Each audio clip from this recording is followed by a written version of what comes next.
नमस्कार, इन खबर में आपका स्वागत है। 3 कृषि बिलों को लेकर के सरकार और किसानों के बीच आज भी बैठक बेनतीजा रही। 7 घंटे तक मीटिंग चली। किसानों ने लंच ब्रेक में सरकार का खाना तक नहीं हाथ लगाया, लंगर से खाना मंगा करके वहीं पे खाया, लेकिन कोई नतीजा नहीं निकल पाया। बहुत विचार विमर्श हुआ। किसानों ने लिखित में भी अपना रिप्रेजेंटेशन दे दिया। आखिरकार बात कहाँ फंसी है?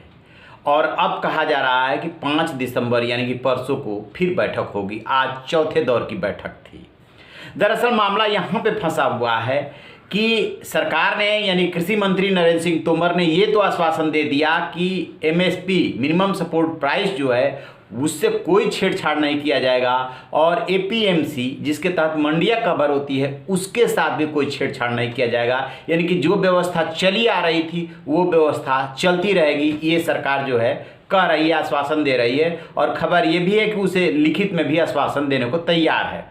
लेकिन वो किसी भी सूरत में तीनों कृषि बिलों को बिल क्या वो कानून जो बन गए हैं वापस लेने को तैयार नहीं है। जबकि किसानों ने जो रिप्रेजेंटेशन सौंपा है उसमें तीनों कृषि कानून को रद्द करने की मांग की गई है, और इसके लिए स्पेशल पार्लियामेंट का जो सेशन बुलाने की मांग की गई है कि बुलाया जाए और उसको तत्काल रद्द किया जाए। दरअसल सरकार इस मामले में बहुत फूंक फूंक के कदम रख रही है। कह रही है कि अपने आप प्रतिनिधि दे दो, जिसको भी आप एक्सपर्ट मानते हो, और सरकारी प्रतिनिधि भी उस कमेटी में शामिल होंगे। तीनों बिलों के हर एक प्रोविजन को दोनों पक्ष अच्छी तरह से स्टडी कर ले, और यदि ये साबित हो जाता है कि किसान विरोधी है तो हम उसको खत्म कर सकते हैं। उसमें कोई दिक्कत नहीं, उस प्रोविजन को हटा दिया जाएगा, यानी कि संशोधन लाया जा सकता है। लेकिन किसान कह रहे हैं कि नहीं, सिरे से जो है आप तीनों कानून को खत्म कीजिए। तो सबसे बड़ा पेच तो एक यहाँ पे है, स्पेशल सेशन बुलाने की बात है। उसमें भी बात ये आ रही है कि कुछ किसान यूनियन अभी तक 40 संगठन उसमें शामिल हुए हैं। कुल देश में 507 किसान यूनियंस हैं। तो उस लिहाज से देखेंगे तो जो प्रतिनिधित्व कर रहे हैं वो यूनियन जो है बहुत कम है, उनकी संख्या कम है। ज़्यादातर 35 के आसपास इसमें से पंजाब के किसान यूनियंस हैं, और इधर भारतीय किसान यूनियन और कुछ फेडरेशन इसमें शामिल हुए हैं, वो 4-5 है। तो कुछ किसान इस बात के लिए राजी हैं, मतलब आपस में ऐसा नहीं है किसानों में सब एक मत से है। कुछ किसान इस बात के लिए राजी है कि एमएसपी मिल जाता है और एपीएमसी यानी मंडी समितियां एज इट इज रहती हैं, तो फिर जो है मान जाना चाहिए यदि सरकार लिखित में ये बात कहती है तो।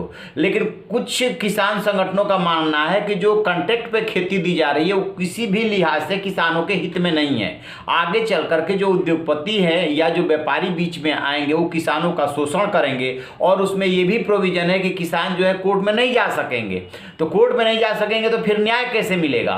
तो इस लिहाजा इन तीनों कानूनों को खत्म किया जाए। तो सबसे बड़ा पेंच यहीं पर फंसा हुआ है। सरकार भी बहुत ज़्यादा पीछे नहीं हटना चाहती। जिस तरीके से नरेंद्र सिंह तोमर कृषि मंत्री ने आज किसानों के साथ सहानुभूति जताई कि एपीएमसी और एमएसपी वाली मांग आपकी जायज है और इसको मानने के लिए सरकार तैयार है, या आश्वासन देने को तैयार है, उस तरीके से कानून वापस लेने की बात पे सरकार कुछ नहीं करेगी। पहले इसको स्टडी कीजिए। कोई भी कह देगा कि कानून किसान विरोधी है और सरकार उसको मान लेगी, ऐसा कैसे हो सकता है? दरअसल सरकार यहाँ पे फंसी हुई इसलिए फील कर रही है कि जितना डिस्कशन इसको लेकर के पहले होना चाहिए था उतना हुआ नहीं, और उसे ये उम्मीद नहीं थी कि किसान यूनियनों की जो विरोध है वो इतना तूल पकड़ जाएगा। इसीलिए पहले इसे सिर्फ पंजाब के किसानों का विरोध करार देने की कोशिश की गई, लेकिन धीरे धीरे और किसान संगठन इसमें जुड़ते गए और ये पूरे देश का आंदोलन बनता जा रहा है या बनाने की कोशिश हो रही है। बीच में खालिस्तान समर्थक और कुछ देश विरोधी ताकतें भी इस आंदोलन में घुसने की कोशिश की, जिसको लेकर के आलोचना भी हुई। हरियाणा के मुख्यमंत्री खट्टर साहब ने कुछ चीज़ को लेकर बोला जिसका काफ़ी विरोध हुआ कि क्या आप इस आंदोलन को आप देश विरोधी बताना चाहते हैं। खैर, वो राजनीति अपनी जगह पे है, लेकिन सरकार के सामने ये सबसे बड़ा संकट है। तो अब देखते हैं कि 5वें दौर की बैठक होती है तो क्या कोई नतीजा निकलता है। तो इस पूरे आंदोलन पे हमारी नज़र बनी हुई है। जैसे कोई अपडेट मिलेगा हम आपसे साझा करेंगे। आप रहिए न बेखबर, देखते रहिए इन खबर। Thank you. इन खबर चैनल को सब्सक्राइब करें।